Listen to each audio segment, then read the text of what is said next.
আপনারা জানেন গতকাল আরজি কর কাণ্ডে যাবজ্জীবন হয়েছে কোর্টের দ্বারা, অর্থাৎ শিয়ালদা কোর্ট দ্বারা যাবজ্জীবন দেওয়া হয়েছে সঞ্জয় রায়কে। তারপর থেকে আমাদের বিরোধী দল অর্থাৎ তৃণমূল কংগ্রেস তারা নানা ধরনের ক্লেম করছে। অনেকে তৃণমূল কংগ্রেসের তরফ থেকে তারা বলছেন সিবিআই নাকি উপযুক্ত ব্যবস্থা নিতে পারেনি, তার জন্য নাকি অপরাধীর ফাঁসি হয়নি।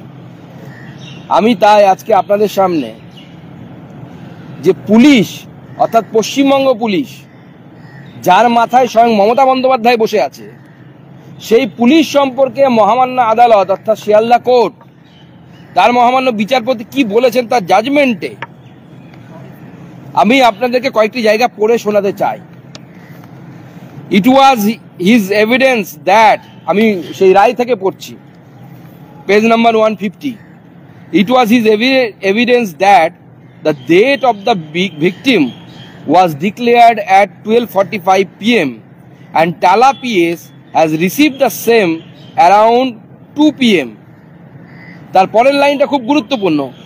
টু মাই আটার সারপ্রাইজ, বিচারপতি বলছেন, আমি অবাক হয়ে দেখলাম, টু মাই আটার surprise I have noticed that the said witness ডিপোজড in the fashion that one UD case number was kept blank. Case number blank রেখে দেওয়া হয়েছিল, ফাঁকা রেখে দেওয়া হয়েছিল। In the concerned register of Tala PS, vide number 861 dated .. পরিষ্কার এখানে বোঝা যাচ্ছে এই ধরনের অবজারভেশন দেখে। আরো আমি বলছি, কোর্টের অবজারভেশন বলছি, I am also surprise to note that, court বলছে, মহামান্য আদালত বলছে, মহামান্য বিচারপতি বলছে, সমস্ত স্টেটমেন্ট কিন্তু পুলিশ সম্পর্কে। পুলিশ মন্ত্রী মমতা বন্দ্যোপাধ্যায় যিনি বড় বড় কথা বলছেন এবং তার দলের লোকেরা বড় বড় কথা বলছে, এই দায়টা কার? এই যে বিচারপতি বলছেন, I am also surprise to note that the সেইজ process of seizure and starting of UD case was noted in the GD book, Bhide GD number 576 dated 9/8/2024, and the said entry was done by PW, matlab prosecution witness 24, after 11:30 p.m. on 9th August 2024. From his evidence, it also came out that another GD, Bhide number GD number 542 dated 9th August 2024 was registered at Tala PS GDE book, which contained noting of receiving information regarding unnatural death of a doctor at RG Kar Hospital. দেখুন, এক একবার এক এক রকম ঘটনা এই ধরনের ঘটেছে এবং এই পুরো দায়টা হচ্ছে পুলিশ মন্ত্রী, পুলিশের ক্ষেত্রে পুলিশ এটা করেছে পরিষ্কার। It was his admission that GD number 452 dated same was in his own handwriting, and he had noted the same after coming back from the scene of crime, mentioning at the time 10 a.m. when he was not physically present at Tala PS. অর্থাৎ noting হচ্ছে জিডির, যিনি বলছেন আমি hand writing এ লিখেছি, অথচ সে সময় তাকে দেখা যাচ্ছে তিনি টালা থানাতেই নেই, বাইরে কোথাও আছে। এই ধরনের একের পর এক ঘটনা এই জাজমেন্টের মধ্যে লিপিবদ্ধ আছে। আমি আরো একটা পোর্শন পড়ছি। This evidence of one SI of police is an eye opener, চোখ খুলে দিয়েছে, that police stations are treating the cases in a very indifferent manner. Paschimbanga police সম্পর্কে বলছে, দায়টা কার? মুখ্যমন্ত্রী নেবেন না? তিনি পুলিশ মন্ত্রী না? তার লজ্জা লাগে না যে তার সম্পর্কে, তার পুলিশ সম্পর্কে কোর্ট, মহামান্য আদালত এই কথা বলছে? আমি আবার পড়ছি, this evidence of one SI of police is an eye opener that police stations are treating the case in very indifferent manner. মানে খুব সামান্য ভাবে কেসটাকে নেওয়া হয়েছে, মানে কোনো গুরুত্বই নেই, এরকম একটা ব্যাপার। ইট অলসো শকিং, কোর্ট ইউজ করছে সারপ্রাইজ, শকিং, এবং তার সাথে এই ধরনের শব্দ একজন মহামান্য বিচারপতি ব্যবহার করছে পশ্চিমবঙ্গ পুলিশ সম্পর্কে, যার মাথার উপরে স্বয়ং মমতা বন্দ্যোপাধ্যায় বসে আছেন, দ্য মাইটি মমতা বন্দ্যোপাধ্যায় যেখানে বসে আছেন, সেই পুলিশ সম্পর্কে মহামান্য আদালত বলছে যে, কি বলছে সেখানে, যে it also shocking that the concern SI did not hesitate, সে কোনো সময় হেজিটেট ফিল করছে না to say such illegal acts. এই ইললিগাল অ্যাক্টস করেছে কে বলছে? কোর্ট বলছে। কে করেছে? একজন এসআই করেছে, মমতা বন্দ্যোপাধ্যায়ের এসআই। এবং কোথায় দাঁড়িয়ে বলেছে? Standing in the witness box.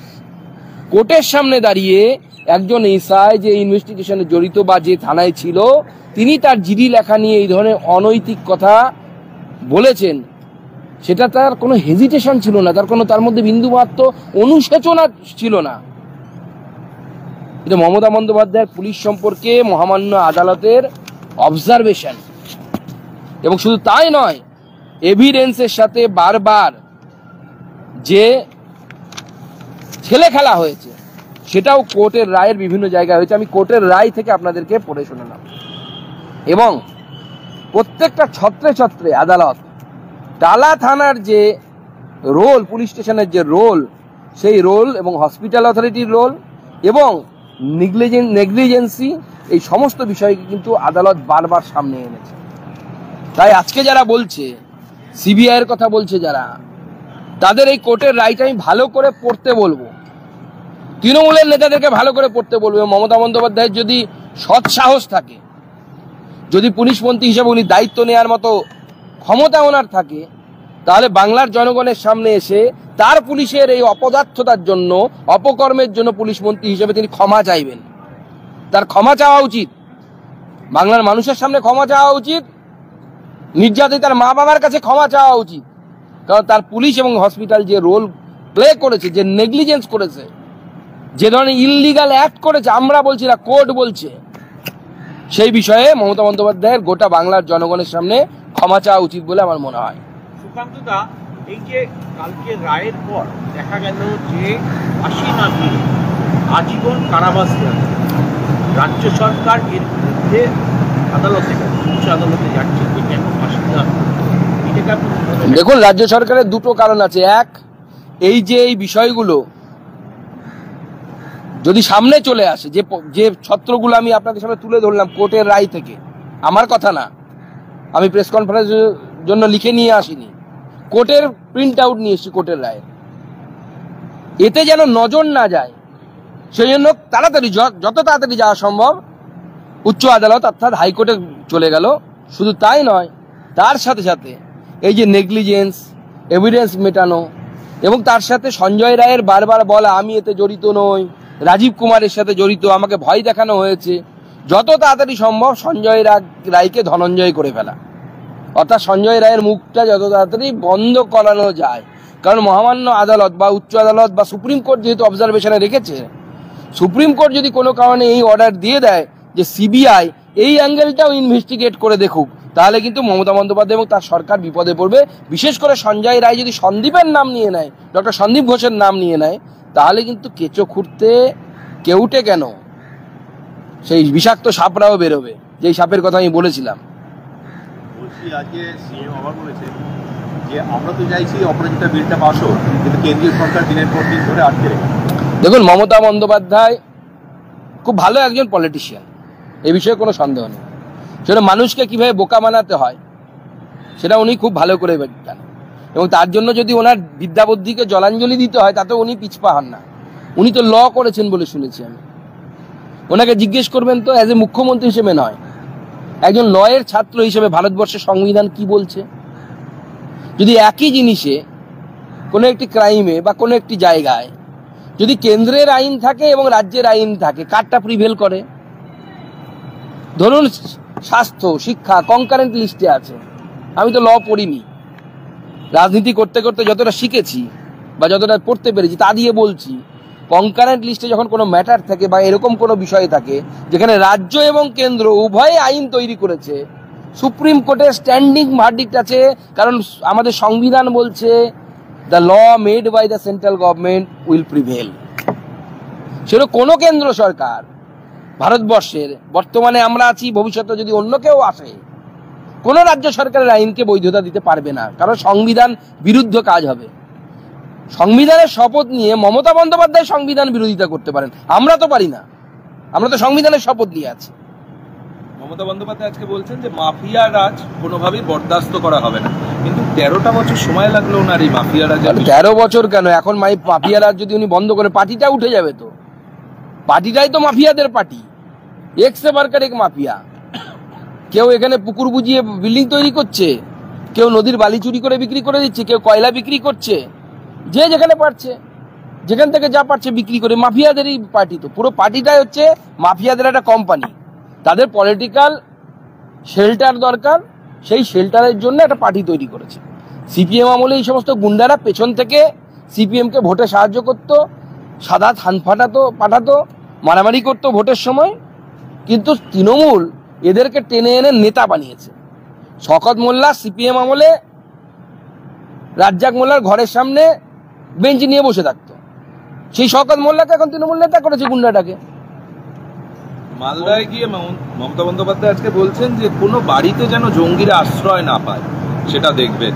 গ্রামবাসীদের বলছেন, মালদাবাসীদের বলছেন, মানে বলে ভারতবর্ষ ঢুকছে, মালদায় ঢুকছে। দেখুন, মুখ্যমন্ত্রী মমতা বন্দ্যোপাধ্যায় তার কাছে প্রত্যেকটি ইনফরমেশন আছে, কোথায় কোথায় কোন জঙ্গিরা এবং তার পার্টির লোকেরা কোন জঙ্গিদেরকে আশ্রয় দিয়েছে। মমতা বন্দ্যোপাধ্যায়কে তো চ্যালেঞ্জ করছি, ওনার যদি ক্ষমতা থাকে উনি ওনার পার্টির প্রতিনিধি দিক বা উনি নিজে আসুন, আমরা নিয়ে গিয়ে উত্তর 24 পরগনা এবং দক্ষিণ 24 পরগনায় ভেরি এলাকায় দেখিয়ে দেবো কিভাবে রোহিঙ্গাদেরকে সেখানে বসতি তৈরি করা হয়েছে। কলকাতায় লাস্ট 10 বছরের মধ্যে কোথা থেকে অজানা লোক, মুসলিম তারা ধর্মে, তারা এসে ভারতবর্ষের নাগরিক নয়, তারা বাড়ি করে ফেলেছে, মানে ঝুপড়ি তৈরি করে ফেলেছে। তার মধ্যে থেকে কেউ জঙ্গি হবে না। ইউরোপ এখন পস্তাচ্ছে যে তারা সেই সময় যুদ্ধের সময় যে সমস্ত রিফিউজিদেরকে জায়গা দিয়েছিল, আজকে তারা সেখানে বোম বিস্ফোরণ করছে, কোথাও গাড়ি চাপিয়ে দিচ্ছে ইউরোপিয়ানদের উপরে। তারা এখন অন্যরকম ভাবতে শুরু করেছে। গোটা ইউরোপ জুড়ে রাইট হ্যান্ড পলিটিক্সের উত্থান হচ্ছে এবং তারা পোল্যান্ডের পথে হাঁটছে। এমনি হাঁটছে নাকি? ইউরোপের লোকেরা কি কম শিক্ষিত নাকি? মমতা বন্দ্যোপাধ্যায় যে কথা বলছেন, ভাবের ঘরে চুরি করছেন উনি এবং ওনার পার্টির লোকেরা উগ্রপন্থীদেরকে আস্তানা দেওয়ার জায়গা করছেন। আপনি উত্তর 24 পরগনার কথা বলছেন, সেই উত্তর 24 পরগনা থেকেই পাসপোর্ট জালিয়াতি কাণ্ডে একজন বাংলাদেশিকে গ্রেপ্তার করেছে। পলাশ বিশ্বাস নামে একজন বাংলাদেশ থেকে অনুপ্রবেশ করে এখানে পাসপোর্ট জালিয়াতি। দেখুন, উত্তর 24 পরগনা এবং দক্ষিণ 24 পরগনায় বিশেষ করে এই ধরনের বহু কর্মকাণ্ড চলেছে। তবে আমরা মনে করি বাংলাদেশ থেকে যদি কোনো হিন্দু ধর্মীয় কারণে অত্যাচারিত হয়ে পারে আসে, তার ভারতবর্ষে থাকার অধিকার আছে, তাকে নাগরিকত্ব দেওয়ার ব্যবস্থা আমরা সিএর মাধ্যমে করেছি, আগামী দিনেও করব। গরিবদের ভালোবাসুন, টাকায় সব হয় না, চরিত্র মানবিকতা এগুলো আনুন, দলের নেতাদের আজকে বললেন না। এত বছর পর, 13-14 বছর পর তাহলে এটা মনে হচ্ছে কেন? সব থেকে বড় কথা তো এটা। মমতা বন্দ্যোপাধ্যায় মালদায় গেছেন, তো মমতা বন্দ্যোপাধ্যায়কে বলবো মালদায় গিয়ে খোঁজ নিন তো আপনার যে নেতা স্বর্গত হয়েছে, মারা যাওয়ার পর তার সম্পর্কে বাজে কথা বলা আমাদের সংস্কৃতিতে নেই, তবুও বলতে বাধ্য হচ্ছি। বাবলা সরকারের নামে আর বেনামে কটা ফ্ল্যাট আছে? কলকাতাতে কটা ফ্ল্যাট আছে? আপনার চেয়ারম্যান কৃষ্ণেন্দু নারায়ণ চৌধুরী, তার নামে কতগুলো নামে এবং বেনামে মালদায় ফ্ল্যাট আছে, একটু খোঁজ নিন তো। এক একটি নেতা কোটি কোটি টাকার সম্পত্তির মালিক, তো তাদেরকে আপনি জ্ঞান দিচ্ছেন, জ্ঞানে শুনবে? এই নেতাদেরকে কান ধরে পার্টি থেকে বের করে দিতে হবে, ক্ষমতা থেকে বের করে দিতে হবে, তবে শুনবে, তাছাড়া শুনবে না। মমতা বন্দ্যোপাধ্যায় সংখ্যালঘু সম্প্রদায়কে বলছেন যে দাঙ্গা রুখুন আপনারা, ইমামদের রুখতে হবে, সংখ্যালঘুদের মুখ। তার মানে উনি প্রক্ষান্তরে বোঝাতে চাইছেন যে সংখ্যালঘুরা দাঙ্গা করে, নাহলে তো হিন্দুদের বলা উচিত ছিল আপনারা দাঙ্গা রুখুন। আর ইমামদের হাতে তার মানে দাঙ্গার কন্ট্রোল থাকে। মুখ্যমন্ত্রী এটা পক্ষান্তরে বার্তাও দিতে চাইছে যে ইমামদের হাতে রেগুলেটর আছে, কখন দাঙ্গা করবে, কখন দাঙ্গা করবে না, কখন দাঙ্গা কমাবেন, কখন দাঙ্গা বাড়াবেন। এবং এটাই আমার মনে হয় বাকি পশ্চিমবঙ্গবাসীর, অর্থাৎ হিন্দু যারা আছি, তাদের বোঝার সময় এসেছে। আমরা যদি একত্রিত না হয়, মমতা বন্দ্যোপাধ্যায় ইমামদেরই নাম নেবেন, পুরোহিত পণ্ডিতদের নাম নেবেন না, অন্য হিন্দুদের নাম নেবেন না। এখন রাজনৈতিকভাবে একসাথে ভোট প্রয়োগ করুন, দেখবেন মমতা বন্দ্যোপাধ্যায় আপনার পা ধুইয়ে দিচ্ছে হিন্দুদের। বলছি একটা বিষয়, আপনি একটু ইউরোপের প্রসঙ্গ উত্থাপন করেছিলেন এই বিষয়টাকে সামনে রেখে, এই রাজ্যের ক্ষেত্রে কি এই ফোর্থ রাইট বলে যে পলিটিক্সটা বা যে ফার পলিটিক্স, সেটা কি এখানে উত্থান হওয়ার কি প্রয়োজনীয়তা রয়েছে বলে মনে করছে, যা পরিস্থিতি রাজ্যে দানা বাঁধছে? দেখুন, যেভাবে রাজ্যে একের পর এক উগ্রপন্থী প্রবেশ, উগ্রপন্থী গ্রেপ্তার এবং এই ধরনের ঘটনা ঘটছে, বাংলা যা এক সময় জাতীয়তাবাদের উৎসস্থল ছিল, গোটা ভারতবর্ষের জাতীয়তাবাদের জন্ম হয়েছিল এই বাংলায়। বন্দে মাতরমের মতো মহান মন্ত্র এই বাংলায় রচিত হয়েছিল। তো স্বাভাবিকভাবে এই বাংলাতে আগামী দিনে জাতীয়তাবাদের আরও বেশি স্ফুরণ করবে। অলরেডি স্ফুরণ শুরু হয়ে গেছে, মানুষ বুঝতে পারছে।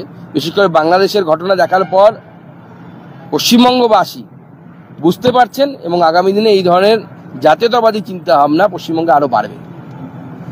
দিদি একটা ঘটনা ঘটেছে, আপনি জানেন, একটা মেয়ে, কিশোরী মেয়ে দীর্ঘদিন ধরে নিখোঁজ ছিল। কালকে মাটি যখন হাল চাষের জন্য মাটি খুঁড়তে গেছে, বডি বেরিয়েছে।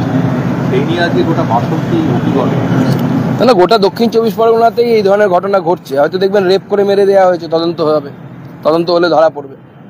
আর কোনো কিছুই তো থামছে না। অলরেডি উত্তরবঙ্গে থেকে খবর আসছে যে আবার স্যালাইন ওই বিষাক্ত স্যালাইন ব্যবহার করার ফলে আরেকজন মহিলার মৃত্যু ঘটেছে। একের পর তো এক ধরনের ঘটনা ঘটছে, এবং সব ক্ষেত্রে দেখতে পাচ্ছি আমরা ভিকটিম হচ্ছে মহিলারা, মেয়েরা। মাননীয় মুখ্যমন্ত্রী লক্ষ্মীর ভাণ্ডার দিয়ে এটা কনফার্ম করে দিয়েছে যে মহিলাদেরকে তার পার্টির লোকেরা এবং তার পার্টির আশ্রিত গুন্ডারা ধর্ষণ করবে, তাদের মাটিতে পুঁতে দেবে, বা কখনো মুখ্যমন্ত্রীর কাছের লোকের সাপ্লাই করা স্যালাইন, বিষাক্ত স্যালাইন দিয়ে মহিলাদের জীবন নেওয়া হবে। জন বার্লা আজকে মুখ্যমন্ত্রী হাসিমারা চা বাগানের সবাই আমন্ত্রিত ছিলেন, এবং সেখানে তিনি যেটা বলেছেন যে আমাদের দল চা বাগানের, আমাদের নেতৃত্ব চা বাগানকে কোনো পাত্তা দেয় না। এইভাবে কি করে দল করবো, কি করে জনগণের জন্য কাজ করবো? দেখুন, ওনার জনগণের জন্য যদি কাজ করার ইচ্ছে থাকে জনগণের জন্য কাজ করুন, কোনো অসুবিধা নেই। জনগণের কাজ করতে গেলে আগামী দিনে উনি কি পরিকল্পনা করছেন তার উপর আমরা ভিত্তি করে উনি জনগণের জন্য কি কি কাজ করেছেন তার হিসেব আপনাদের সামনে তুলে দেবো। উনি আরো বলছেন আমাদের কর্তারা ঝিমিয়ে পড়েছে, আদিবাসীদের হয়ে কথা বলবে এমন কোনো নেতা নেই দলে। দেখুন, ভারতীয় জনতা পার্টি একমাত্র রাজনৈতিক দল যিনি একজন আদিবাসীকে জেনারেল সিট থেকে মেম্বার অফ পার্লামেন্ট করে নিয়ে এসেছে, তার নাম হচ্ছে খগেন মুর্মু। বিগত বামফ্রন্টের 34 বছর দেখে নিন, তৃণমূলের 13 বছর দেখে নিন, উদাহরণ খুঁজে পাবেন না যে কোনো জেনারেল সিট থেকে কোনো এসটিকে নির্বাচনে লড়িয়েছে। তারপরেও যদি কেউ আদিবাসীদের স্বার্থের কথা আমাদের থেকে বেশি বোঝে, আমরা ভগবান বিরসা মুন্ডার জন্ম জয়ন্তীকে আমরা আদিবাসী গৌরব দিবস হিসেবে ঘোষণা করেছি। গোটা ভারতবর্ষ জুড়ে পালন হচ্ছে। ভারতবর্ষের বিভিন্ন জায়গায় আদিবাসীদের ঐতিহ্যময় গৌরবশালী ঐতিহ্যকে নিয়ে মিউজিয়াম তৈরি করা হয়েছে। কোনো সরকারের আমলে এত কিছু হয়নি, এবং সর্বোপরি একজন আদিবাসী মহিলাকে আমাদের সরকারের সময় ভারতবর্ষের প্রথম নাগরিক করা হয়েছে। আজকে যারা এই প্রশ্ন তুলছে তাদেরকে আমি প্রশ্ন করতে চাই, কেন এর আগে হয়নি? কেন এর আগে কোনো আদিবাসী মহিলা বা আদিবাসী কোনো সমাজ থেকে কেউ রাষ্ট্রপতির মতো গুরুত্বপূর্ণ পদে বসেননি? কেন কোনো জেনারেল সিট থেকে একজন আদিবাসীকে ভোটে দাঁড় করানো হয়নি? লাস্ট একটা যে জনবাল আরও বলেছেন, আমি যখন মন্ত্রী ছিলাম রেলের জমিতে 200 বেডের হাসপাতাল বানানোর ব্যবস্থা করেছিলাম, আমাদের দল ও নেতৃত্ব আটকে দিয়েছে। তাহলে কি করে মানুষের কাছে উত্তর দেবো, মানুষের জন্য কাজ? এরকম কোনো ডকুমেন্টেশন আমি অন্ততপক্ষে দেখতে পাইনি। যদি কোনো কিছু স্যাংশন হয়ে থাকে কেউ আটকাতে পারে না। সরকার কোনো কিছু যদি স্যাংশন করে সেখানে কোনো কিছু আটকাতে পারে না, কারণ সরকার স্যাংশন করলে সেটা হবে। সরকার যদি স্যাংশন করে থাকে ভবিষ্যতে হবে। কবে নাগাদ মানে বুথ কমিটি, শক্তি বা মন্ডল বা জেলা, এগুলো কবে নাগাদ? আমরা সমস্ত কিছু ঠিক করেছি, এখন মিডিয়ার সামনে এটা বলার জায়গা নেই। আমরা এই মাসের মধ্যে ম্যাক্সিমামটা করে ফেলবো। বলছেন যে সাংগঠনিক বৈঠকে তো বিরোধী দলের নেতার ডাক থাকে না সবসময়, তার জন্য তাকে নিয়ে আমরা আলাদা করে বসি। সেই জন্য না, সেটা এখন নয়, আগেও উনি আসতেন না সাংগঠনিক বৈঠকে। উনি কমফর্ট ফিল করেন না, কারণ আমাদের যে সাংগঠনিক প্রক্রিয়া সেটা অনেকটা লম্বা চলে। ওনার বিভিন্ন প্রোগ্রাম থাকে, উনি ব্যস্ততম নেতা পশ্চিমবঙ্গের অন্যতম, তো স্বাভাবিকভাবে তাকে বিভিন্ন জায়গায় ঘুরতে হয়। উনি সময় পাবেন কোথায়? আচ্ছা, বলছি মুখ্যমন্ত্রী বলছেন আমৃত্যু পর্যন্ত লক্ষ্মীর ভান্ডার মিলবে, তাহলে এটা কি উৎকোচ পলিটিক্স হয়ে যাচ্ছে? না, সেটা তো সত্যি হবে না। তার কারণ হচ্ছে এরপরে অন্নপূর্ণা ভান্ডার চালু হবে, 3000 টাকা করে পাবে, তো সেটা আমৃত্যু চলবে। লক্ষ্মীর ভান্ডারটা চলছে না, অন্নপূর্ণা ভান্ডারটা আমৃত্যু চলবে। आजीवन कारावास क्या होता है? ममता बनर्जी ने कहा है हमने तो फांसी की सजा मांगी थी, हमने भी लॉ किया है। देखिए, मैंने जब पहली प्रेस कॉन्फ्रेंस शुरू किया, शायद वीडियो आपके पास होगा, उसमें मैंने कोर्ट का ऑर्डर कोट करके दिखाया है एक एक करके कि यहाँ पे हर लाइन पे पेज नंबर 150, 150 कोर्ट ने, हमने नहीं, ममता बनर्जी की पुलिस को बिना डिटर्जेंट के धोया है। धोया सिर्फ नहीं, बिना डिटर्जेंट के धोया है। अगर ममता बनर्जी में थोड़ा भी 5% भी शर्म और हया नाम की कोई चीज होती तो अपना मुंह नहीं खोलते। ये जो धोया गया है यहाँ पे हर एक लाइन पे, एक जज बोल रहा है, I am surprise to know, जज बोल रहा है। और ऐसे बहुत सारे जगह पे it also shocking that police के बारे में बोल रहा है, दूसरे के बारे में नहीं। कौन है पुलिस का सिर पे बैठा हुआ? ममता बनर्जी खुद सिर पुलिस के सिर पे बैठा हुआ है। ये सारे लाइन, एक एक लाइन ममता बनर्जी की गाल में एक एक थप्पड़ है कोर्ट के द्वारा। वो शर्म हया नाम की कोई चीज नहीं है उनमें, इसलिए वो मुंह खोल रही है। ये पढ़ने के बाद मैं बोल रहा हूँ, आप लॉ पढ़े हैं ना, तो एक बार पढ़िए जजमेंट को, अगर समझ में आता है तो। एक एक लाइन में, एक एक छत्र में ममता बनर्जी के गाल के ऊपर थप्पड़ मारा है कोर्ट ने।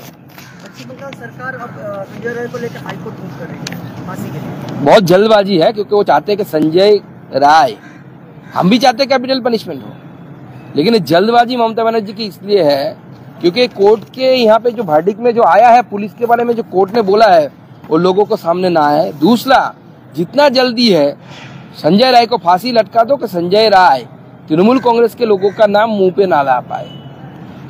अगर वो नाम मुंह पे लाएंगे तो ममता बनर्जी के जो नजदीक वाले हैं, doctor Sandeep Ghosh and company, Uttar Bengal lobby, ये सारा जनता के सामने आ जाएगा।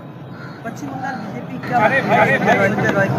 हम तो कैपिटल पनिशमेंट और कुछ, और कैपिटल पनिशमेंट हमारा ये है, लेकिन This channel does not promote or encourage any illegal activities. All contents provided by this channel is meant for educational purpose only.